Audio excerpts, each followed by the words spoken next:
Hey guys, welcome back to BronxBomberBuzz. Today we're taking a break from talking about Juan Soto, free agency, offseason, all that jazz. We're going to look at someone that we have in our system with the New York Yankees, and he's an absolute freak of nature. He's a monster lurking in our farm, and I couldn't be more excited to talk about it. This kid has a 70 grade fastball already. It has reached triple digits, and he has a slider that has the potential to be a plus pitch at the next level. He's an absolute monster. I've had the privilege of watching him in person before, and I can say that this kid is going to be the real deal. I am very confident in it. Currently ranked the 20th prospect in the New York Yankees organization, it is Carlos LaGrange, a name that most of you are probably not familiar with, but you are going to be one day very soon, I promise. Haven't seen too much about him on social media from the Yankees kind of side of things. So I'm interested to kind of introduce him to some of you guys that haven't heard of him yet. I've done extensive coverage of him on my Instagram, which you should follow on the screen in the description below. I promise that's my one ad for the video. Okay, so just getting into the meat and bones of who he is as a pitcher. He's currently 21 years old, has pitched in the Dominican Summer League, the Florida Complex League, and Class A Tampa. He is currently 6'7", 195 pounds, so a thin frame, just super wiry, athletic guy. And we signed this right-hander back in February of 2022 for a mere $10,000 out of the Dominican Republic where he was born. And before we get into kind of what I think of him as a pitcher, where he has to improve, I just wanted to give you guys his stats. So he has appeared in 2022, 2023, and 2024 for the Yankees in one way or another in the minors. 32 games pitched, 29 of those were starts. It looks like he's trying to be a starter at the next level. That's where the Yankees are gearing him to right now. He could also be a high-leverage reliever, but topic for another time. So in those 32 games, he has a 4.70 ERA, which that doesn't jump out of the table for you, but this is a young kid who's trying to figure it out. He's thrown 95 and 2/3 innings. He has 133 strikeouts in those innings. That is a big precursor of what the kind of pitcher he is. He is super dominant with the fastball. He's got massive strikeout stuff. The issue comes in, he has walked 63 batters in those 96 innings, basically. Not great, really not what you're looking for, but like I said, this is a young kid trying to figure it out. But even with those walks, opponents really don't hit him. He has a career 172 batting average against, 250 slug, and around a 590 OPS against him. Those are really good numbers when it comes to being able to avoid bats and limit damage. That's a really positive thing, even with the issues with command. I'm pretty confident, and I'm sure the Yankees are confident, that's why they give him so much leeway, that he can figure that out as he goes forward. Like I said, this kid's still 21 years old. Now, if you do the math on that, career in the minors, 12.57 Ks per 9, 5.93 walks per 9. Like I said, the walks are an issue. But he's really great at keeping the ball in the ballpark. His home runs per 9 innings is .56, does not give up the long ball. Stuff is just too overpowering for that, so that's a good sign for the future. Now in 2024, it was his worst year of his career. Like I said, he was in between two levels, rookie ball and Class A Tampa. But in between those two levels, he had an ERA approaching 7, really not great. He did have some issues with back inflammation, which obviously, that can throw off a pitcher, especially one that already has issues with command. The stuff was still electric. Fastball still had really great velocity, touching 100 miles an hour. Slider still had really tight break and stayed on plane for a long time. And opponents only hit 192 against him.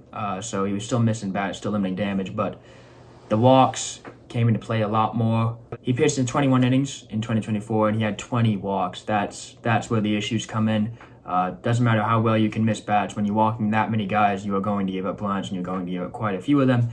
So that's why the numbers aren't great for his stuff in 2024. Still had 27 strikeouts in those 21 innings, and opponents only slugged 300 against him, so clearly, the stuff was still amazing. I mean, that there's no question about what he can do when he's on. It's the problem is that when he's off and when he's missing the zone, stuff kind of spirals for him. Okay, now getting into the meat and bones of this video. He appeared in the Arizona Fall League as part of the Yankees delegation in 2024. This is where I got to watch him in person. This is where he really started to break out, turn some corners. Still had issues with the command, but he was an all-star in the AFL, had a 2.08 ERA, and that was over the course of 8 2/3 innings across 4 starts and 1 relief appearance.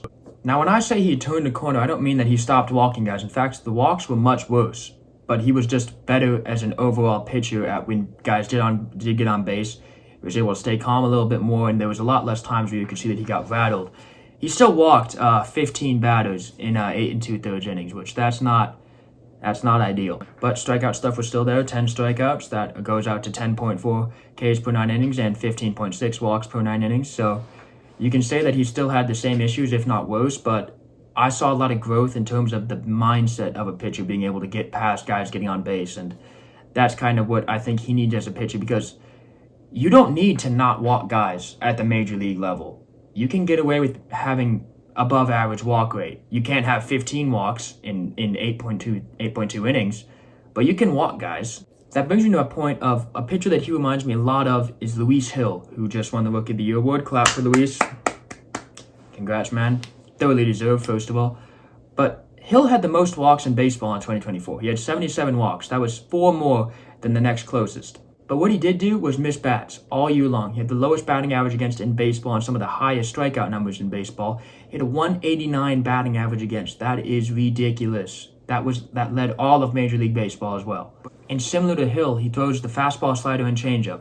Fastball and slider is bread and butter right now. The fastball is obviously he's going to be a heavy fastball guy. When you can throw it 100 miles an hour, you're going to be a heavy fastball guy. But he's got a really good slider. Not crazy. It's not a sweeper. It's more of a gyro slider. It's really tight spin. It stays on plane for a long time, and that's why you can see swing and miss on it when he's throwing it in and around the zone. The changeup was pretty much on ice for the entirety of the fall league. When I was watching him, I didn't see him throw a single one at all. That's something that they need to develop, especially if he wants to be a starter. You can get away with having 2 pitches as a reliever, but as a starter, you need to at least have 3 pitches that you can go to and throw for strikes at any given time. But right now, the changeup just isn't there. And, like I said, 21 years old, he's still got time to add that. Still refine that. Maybe change the grip, or maybe he doesn't throw a changeup. Maybe he finds something else. Maybe he throws a splitter or a forkball or a curveball. Maybe something that works for him. But you need to have something that's different than the fastball and slider combo to be able to be a major league starter. Okay, now I want to talk about his mechanics a little bit, what I saw watching him. And I'm a little bit of a dweeb at baseball games. I'm not going to lie. I'm not the most fun person to sit next to at a baseball game. This is what I spent my afternoon doing watching Carlos LaGrange pitch. He only pitched 2 innings out of the bullpen, actually, but this is what I concocted over those 2 innings, yeah. I may have a problem. I also got videos, so I'm going to play one of the videos I got of his mechanics on screen right now. So you guys can make of that what you will, but what I get from watching him in person, watching his delivery countless times, first of all, he doesn't really tip his pitches at all. Like I said, he was only throwing 2 pitches, but bare minimum, he's got the same repeatable delivery. There's not huge variances in how he's holding the baseball, how he's looking, anything like that. So that's the bare bones, that's the foundation done. He has a repeatable delivery. That's good.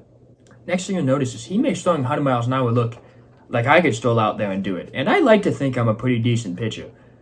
But I'm not going out there and, holding my breath, basically lollygagging and throwing 100 miles an hour. Now, why he can throw so hard is obviously, first of all, taller pitchers tend to throw harder. That's just a fact of life. Clearly, genetically, he's at a good position to throw a baseball hard with his physicality and with his fast twitch muscles. With modern training, a lot more people can throw a baseball harder, but still genetics play a huge part when it comes to velocity, especially throwing 100 miles an hour. And he has the genetic disposition to be able to move his body at that speed, and he can make it look effortless. And how he can do that is, first of all, like I said, genetically, he's a freak of nature. But also, he gets elite separation. If you slow the video down and you look at it, his hip and shoulder separation is elite. His back hip stays loaded for a really long time as he gets down the mound.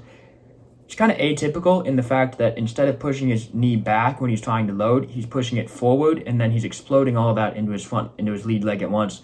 He has a good lead leg block. He's not falling over himself, but he rotates just before his upper half goes. You can see he doesn't have amazing scap retraction like Ben Joyce, the Angels, where it's, back here or anything, but it gets just enough behind his head. He moves his hips, his glove arm comes down, and he feels that stretch in his chest, and he's able to pull. You can see he can pull a little bit more, but he's able to pull with his glove side. He follows through. He's got a deceptive delivery. It's more that 3/4 sidearm slot.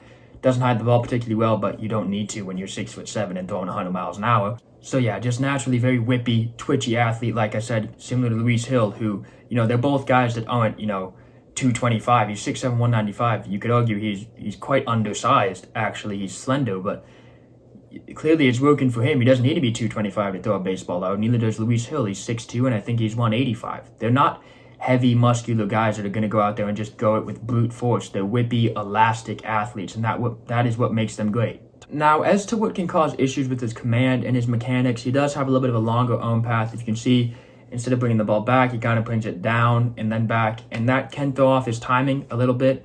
I measured his time to plate times. They did vary. Obviously, every pitcher is not going to throw it at the same time every single time, but there were variances, like when runners were on base, when he was throwing different types of pitches, he was faster to the plate. And when he was throwing balls, I noticed that he was faster to the plate, and when he was on time with his arm, that's when he was throwing strikes. when he was getting out of time, getting in front of the ball, his arm was early. That's when he was yanking the ball glove side and missing with his fastball especially. So I think that's something that just as he gets a better feel for his body and as he cleans up his mechanics, his timing, that will slowly edge away at the walks and the missed pitches, especially to the glove side. But that's just going to take time. Like I said, still very new to professional baseball. 21 years old, he's got plenty of time to figure that out. He is limb dominant. What I mean by that is he's not creating this explosiveness with his torso. Like I said, he doesn't get into crazy scap retraction or anything like that. He's more limb dominant, just using his natural God-given abilities to throw the ball hard rather than, rotating in all sorts of getting into crazy positions, nothing like that. He's not going to do anything like that. Clearly, like I said, it works for him, and he doesn't have an extensive injury history. A lot of times with guys like this, you'll see if they don't have their mechanics right, they don't have a good feel for their body, that's when they'll have the serious injuries, Tommy John, shoulder, rotator cuff issues. But he doesn't have any of that. Clearly got a live arm, clearly no issues there. Really hope he can stay healthy, especially in the elbow department, just with the pure raw stuff he has. Only injury he's ever had, from what I can find, is the back inflammation this year, which didn't sideline him for too long, but it's a nagging injury, especially over a long season. That can be quite the pain in the ass, so that's why I missed time there. Now, I'm obviously no major league pitching coach. I'm no Matt Blake, as much as I would love to be. I find myself mentioning Matt Blake a lot on this channel. Just wanted to throw that out there. But from what I could tell watching him, it's the timing variance, when he's not in his delivery, when his arm's early, that's what causes his command issues, especially with the fastball. When he's not landing his fastball for strikes, it's easy to spin on the slider especially. So that's where those walks come in. Like I said, obviously no major league pitching coach, but just that's something that'll come naturally to him. Maybe shorten up his arm path a little bit, clean up his mechanics. He could use to add a couple lbs to him, that's for sure. Not saying he needs to be a guy that's going out there at 235, but get him over 200 at 6'7". Get a little bit more meat on his bones. I think he's gonna be good there. But yeah, that is Carlos LaGrange, one of the most exciting prospects in the New York Yankee system, in my opinion, and he's one that I am monitoring very, very intensely as he continues to advance through the minor leagues. He's not going to be in the big leagues next year. It might take a couple years, but I do truly believe that he will make it to the Bronx one day, and I couldn't be more excited for him. Watching him in person, it's clear that he has just a pure passion for the game. In the dugout, he was with Caleb Durbin, and he was probably the most energetic guy on the bench. Even when I was there, he didn't have his greatest outing out of the bullpen. He gave up a couple runs. He balked a couple times. He was the first player on the top step in the dugout, cheering on his teammates, and that's what you look for in a guy that loves the game, a guy that's good with the clubhouse. So on the mental side of things, I think he's there as he continues to grow. Like I said, nothing sticks out in his mechanics to me that is just low-hanging fruit. Obviously, if it was, the Yankees would have fixed it, not me. So it's just going to be a time thing as he continues to clean up his delivery, maybe add on those few pounds, figure out how his body likes to move and what he's doing when he's in the zone and what he's doing when he's not in the zone, being able to differentiate when he's throwing the ball well and when he's throwing not, what's changing. But that comes with time. A lot of really great pitchers have started out wild in the minor leagues, and they've gone on to have amazing careers in the majors. And I hope he's going to be one of them as a starter or as a reliever. But that is Carlos LaGrange. Just so excited for that kid's future. But I've been BronxBomberBuzz. Thank you guys so much for watching. And as always, Bronx Bombers for life, baby.